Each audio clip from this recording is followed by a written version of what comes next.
Can everyone see my screen? Yes. There you go. Thank you, Adri.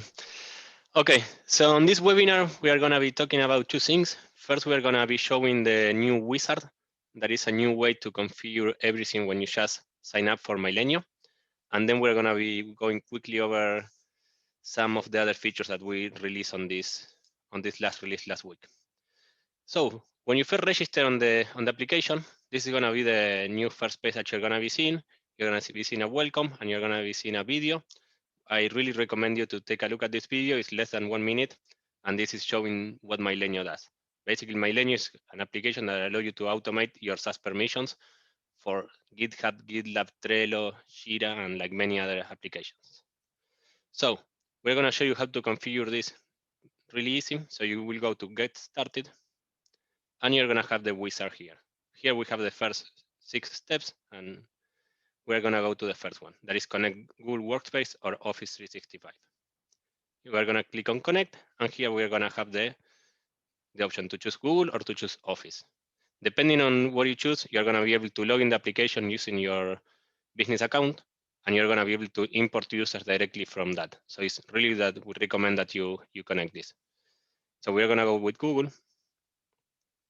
It's going to tell me that I need to connect the application. We're going to sign in, give the permissions, and basically that's all. Now we are connected with Google, and now you can start logging into the application with your business account, and we can import user from your business account. So from the next step, the application is gonna download all of your users for you to import on the application. So here is you're gonna have all of your business accounts, so you can quickly import. You can click import all, or you can select the ones you want. So I wanna select this one, and this one, and this one. So this is gonna import 3 users into the application. And again, that was like super easy. You can click on import more users, or you can go to the next step. Basically, after you import user, you're going to be able to start assigning them to teams and to provide automatic permission for your resources, or to create or remove their accounts from the SaaS. So this is the first step. On this one, we recommend you to start with like 3 or 4 users that you know that you're going to be doing a test to see how the application works. So we're going to go to the next step, and this is where we connect our first SaaS application. For this demo, I'm going to use GitLab, and all the other ones work really similar. And this is similar to Google. Click Connect GitLab, install. It's going to go to GitLab.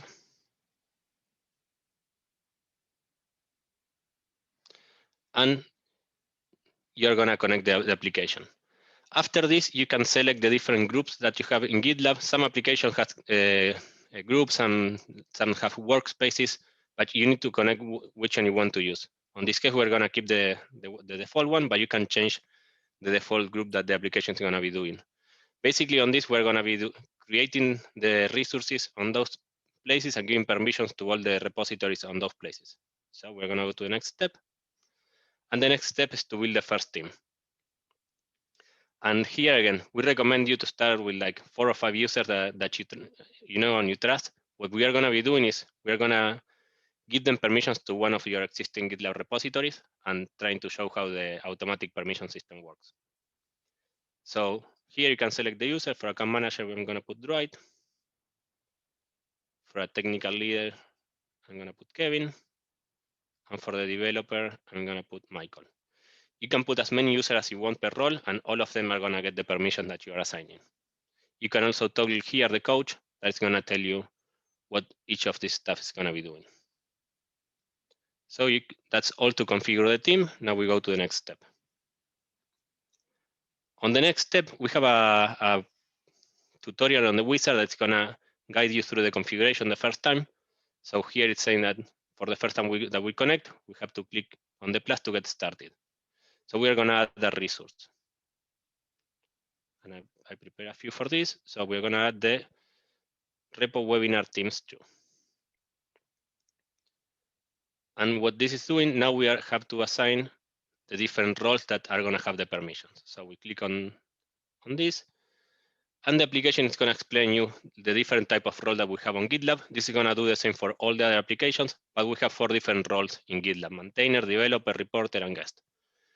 And on the next screen, what we are going to be doing is we're going to be telling which of the users from MyLenio of the group are going to be maintainer on GitLab. And as an example, we recommend the account manager and technical leader to be maintainer, but of course you can put anything you want. So I'm going to click on the technical leader and on the account manager, and those are going to be the maintainers. And then for the developers, usually the role developer are going to have that permission in GitLab. Again, all of this, you can change anything on this that you want. I'm going to put our developers to go there. The application is going to keep telling you what to do with the reporter and the guest permission. We're not going to do anything on this one now. So we're just going to close this. And when we go to this, members, those users now have access to the repository. And you can see that they has access a few seconds ago. And if you click again here, let's say we're going to remove Kevin from this. Now Kevin doesn't have access anymore to this resource. So that's kind of the core of this wizard. I'm going to show you the next step now, but basically what you can do, and you can see how, I don't know how much time it took, probably like 5 or 10 minutes or less, but we went from nothing to connecting Google, importing your users, connecting GitLab, creating a team, and assigning permissions automatically to a resource. And with MyLenio, what you can do, like if you go back to the Connect SaaS, you can do the same for Slack, for Jira, for Trello, for Bitbucket. So you can manage all of your permissions automatically from a single application. Something else that happens, like when someone joins one of these roles, they will automatically get all the permission that you have defined here. So there is no more, once you set up this configuration or how this repository should work on permissions, there's no more need for you to do anything else but adding people to the members. So you just add, you get a new developer, come here, the application automatically gonna give them permissions, and they will automatically have permission to everything they need. And remember that usually when you're working with a team, sometimes they need to have like 2 Slack channels, they have a Jira board, they have a Bitbucket repo, and they have a Trello board. So usually like every team or your company needs access to like 5, 6, or 7 different resources. So with this, you can start automating everything, and you can see how much time and money you can start saving with this. You can also turn on and off the coach at any time. And on the last step, this step is here for the user provisioning. And this is the second big part on the application. On the other part, we were giving resources to the users. Now, with this part, you can configure what users are going to have the application on the system. So if you configure here GitLab, I'm not going to do it here because these are the users that we have for testing.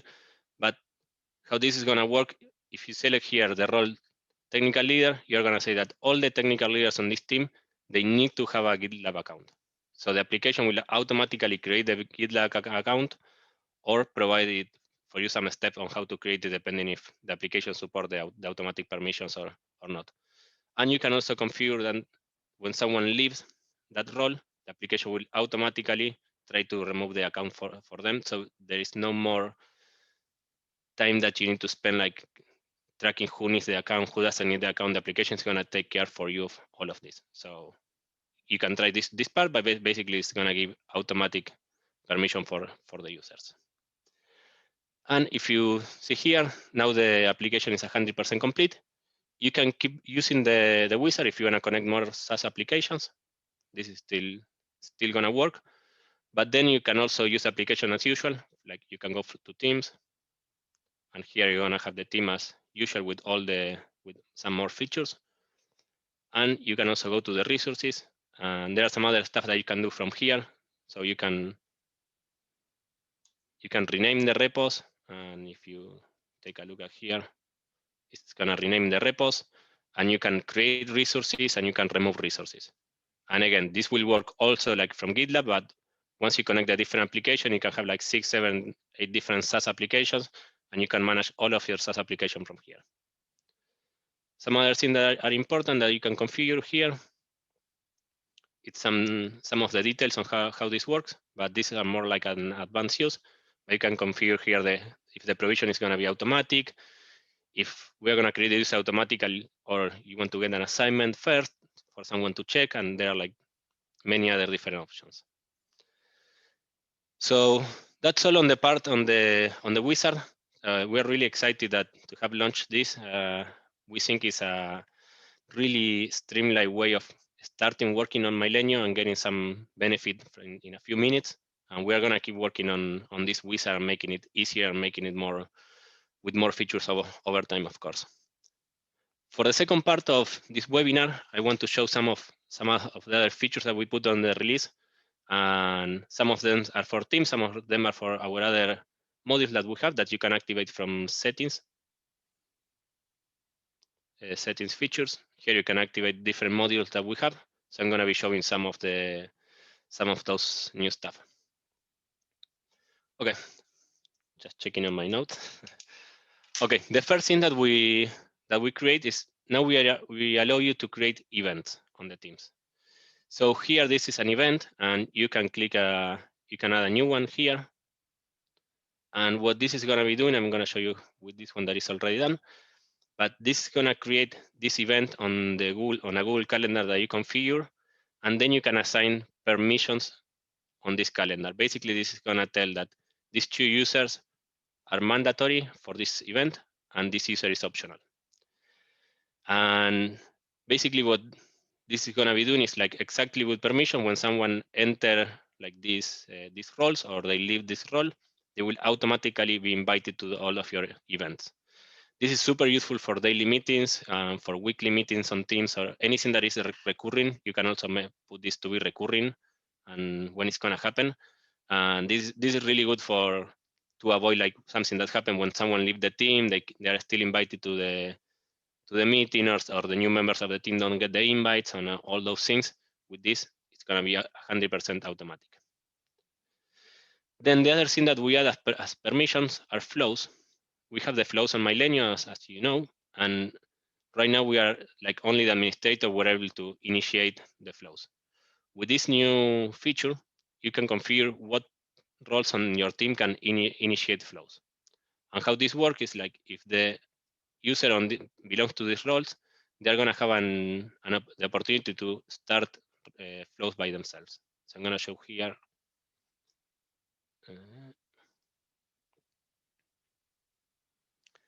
I'm here, I'm logged as Dwight, and because Dwight is part of that role that has initiated permissions for that flow, he's going to be able to start these flows. And again, this is useful for, you might want to have a flow on your team to start like some process as like, I don't know, request for something or whatever you want to allow some people to start the flow for you. And what's going to be doing, the system is going to trigger the start flow, and all the steps are going to be initialized. Then another feature that we have on this new one is that now we have the possibility to group by category or year. So you can configure the different categories of documents that you have, and the system is gonna group this. This is really useful. After you start using the system for like 1 or 2 years, the user might have like 20 documents, and might be nice for them to know that some of pay stuff, some they are from HR or anything. And you can configure this on the document. You can assign here the category for the document templates, or you can also assign the category when you send the document. And you can configure the different categories, of course, and settings, document categories. Something else that some people requested is being able to configure the passing score for the trainings. Before this, the passing score everything was 80% for the test. Now we allow you to put any percentage that you want. And that's something that many people were asking to make it more flexible. Let me check. Then something else we have is for users. Let me grab this user here. Now we have the option to change the password from the backend, and this is something we didn't have before. But you can change the password for them. You can auto-generate the password, or you can force a password change on next login for any of your user right now. This will work for your users that are not connected to Google or Microsoft, because on Google or Microsoft, of course, you manage the password directly from those systems.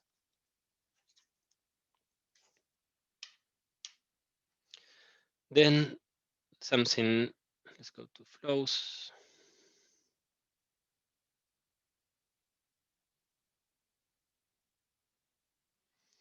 Something new, and I think that people that use flows a lot will appreciate.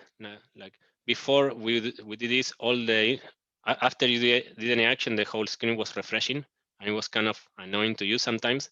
So right now, if you can see the mini login, everything is going to happen automatically here, and you can even put the comments, and there is no more refresh or anything. This will automatically change anything on the screen that you need. So there's no more need for it to refresh and go back to the page you were doing.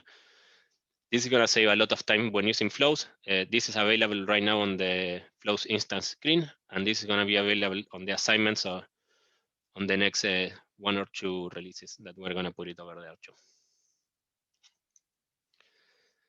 Something else we put on flows. Let me go back to the flows.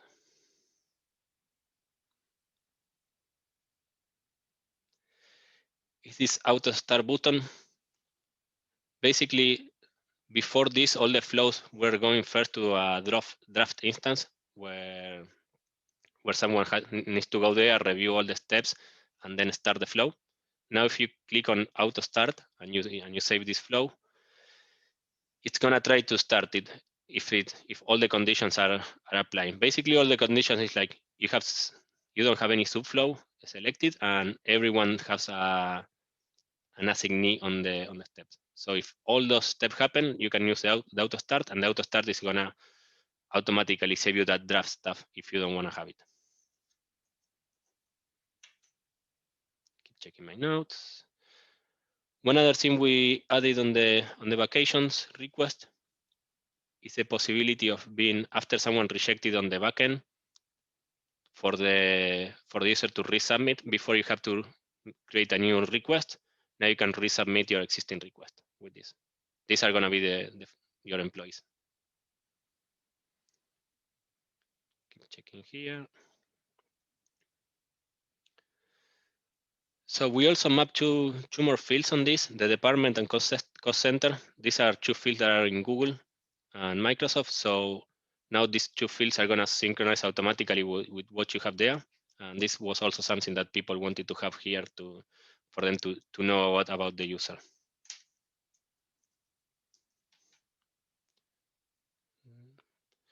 One other thing that we add is like a few more sorts on the user for birthday and for anniversary on the company.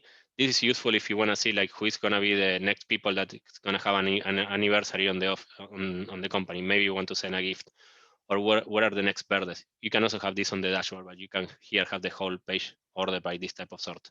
And of course, we have the other sort before. Something else we add is like right now when a vacation request or a request is rejected, we are notifying the email on the settings that we have here on the company. Before that, we were not notifying that. That was something also that many people was requesting to have a notification on the rejected. Let me check one more. Okay, so on inventory, we put the bulk import. Basically, this is gonna allow you to put a CSV file or an Excel. You can click on this. You can download an example and fill your own stuff.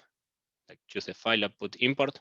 That is gonna import all of your inventory in a mass way, so you don't have to type each one by hand.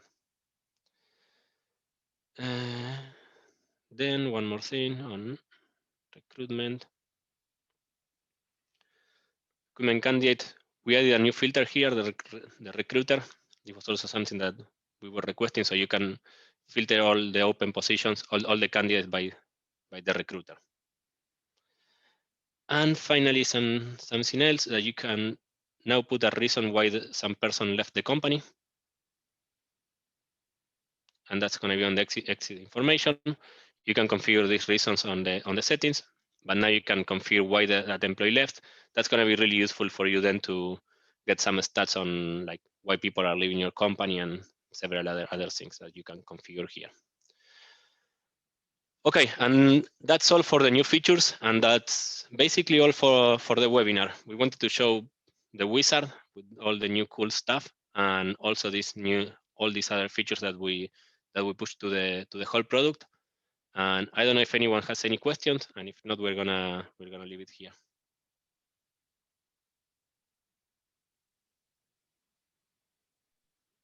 No questions. Really good job. Okay, I assume then that's all all there is.